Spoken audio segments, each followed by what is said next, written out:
चूड़ियाँ ले लो चूड़ियाँ, रंग बिरंगी चूड़ियाँ, हरी पीली चूड़ियाँ।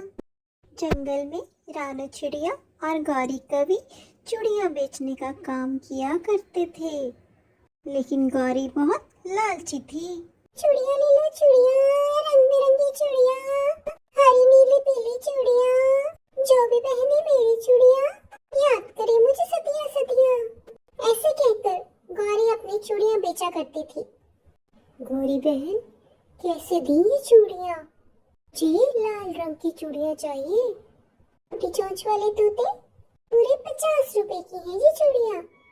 गौरी बहन, ये तो बहुत महंगी है, थोड़ी सी कम कर दो पैसे। आजा गरीब मोटी चोंच वाले तोते, मुझे नहीं देनी तुम जैसे गरीबों को ये चूड़ियाँ। मैं तो 50 रुपए की ही दूंगी। गौरी बहन, आपको बोलने की भी तमीज नहीं है। उधर रानू चिड़िया को देखो, वो कितनी सस्ती और सुंदर चूड़ियाँ बेचती है। इतना कहकर मिट्टू तोता वहाँ से चला जाता है। गौरी, तुम बहुत गंदी हो, तभी तुम्हारी चूड़ियाँ कोई नहीं खरीदता।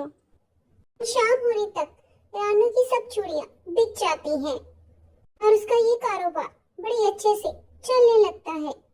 वो अपने इस कारोबार से बहुत खुश थी। तभी एक रात गौरी कालू से कहती है, कालू जी, जब से चिड़िया आई है हमारा चिड़िया कारोबार बंद ही हो गया है। हमें कुछ ना कुछ करना पड़ेगा इस चिड़िया का। आप जल्दी से कुछ सोचो। गौरी, तुम घबराओ नहीं, देखना कल सुबह होते ही क्या होता है। रात होते ही कालू रानू की चूड़ियाँ चुरा लाता है और सुबह गौरी के साथ उनको बेचने लग जाता है। लेकिन कालू और गौरी इस बात से थे अनजान कि वो जादुई चूड़ियाँ हैं। इस बात से बेखबर जब वो शाम को घर लौटते हैं तो उनका घर जल चुका होता है। गौरी, ये क्या हो गया? हम तो लुट गए। हमने रानू के साथ गलत किया तो हमारे साथ भी गलत हुआ। रानू बहन, हमें माफ कर दो। हमने तुम्हारी चूड़ियों की चोरी की और भगवान ने हमें सजा दी। आज हमें पता लग गया, जो जैसा करता है वैसा ही भरता है। कालू भैया, आपने सच कहा।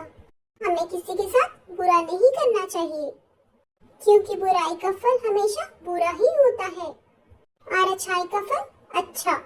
लेकिन आप घबराइए नहीं, मेरे घर चलें। इतना कहकर रानू चिड़िया कालू और गौरी को अपने साथ घर ले आती है और वो खुशी खुशी रहने लगते हैं। जंगल में सर्दी का मौसम चल रहा था। वहीं जंगल के सब पक्षी सर्दी का हल निकालने के लिए एक जगह इकट्ठे हुए। इस बार जंगल में कड़ाके की सर्दी पड़ी है। दिन में तो धूप आ जाती है, पर रात को ज्यादा कोहरा होने के कारण बच्चे बीमार पड़ रहे हैं। आप सही कह रही हो रानू बहन, अब आप ही इसका कोई हल निकालिए। मैं सोच रही थी क्यों ना हम जमीन के नीचे गड्ढा खोद लें और रात को हम उस गड्ढे के घर में रहें। रानू, तुम्हें क्या लगता है गड्ढे में घर बनाना इतना आसान है? हम तो नहीं करेंगे इतनी मेहनत। इतना कहकर आलसी कालू और गौरी वहां से चले जाते हैं और बाकी पंछी शाम होने से पहले गड्ढे में खुदाई करने लगते हैं और उनकी मेहनत रंग लाती है। बहुत जल्द वो अपने लिए गड्ढा खोद लेते हैं और सब पक्षी अपने अपने घरों में अपने परिवार के साथ रहने लगते हैं। रानू और उसकी गुड़िया तो बहुत खुश थी। उसी रात जंगल में तेज तूफान आ जाता है। कालू और गौरी का घर नदी में बह जाता है। माँ, ये शोर कैसा आ रहा है बाहर से? गुड़िया बेटी, तुम घबराना नहीं, मैं अभी बाहर जाकर देखती हूँ। तभी रानू को गौरी और कवि एक पेड़ के नीचे दबे नजर आते हैं। बचाओ, बचाओ, कोई तो हमें बचाओ। रानू अपनी सूझबूझ से पहले कालू को और फिर गौरी को बचा लेती है। शुक्रिया रानू बहन, आज आपकी वजह से आज हम बच गए। रानू कालू और गौरी को कालू और गौरी भी अपने लिए गड्ढा खोदकर उसमें रहने लगते हैं।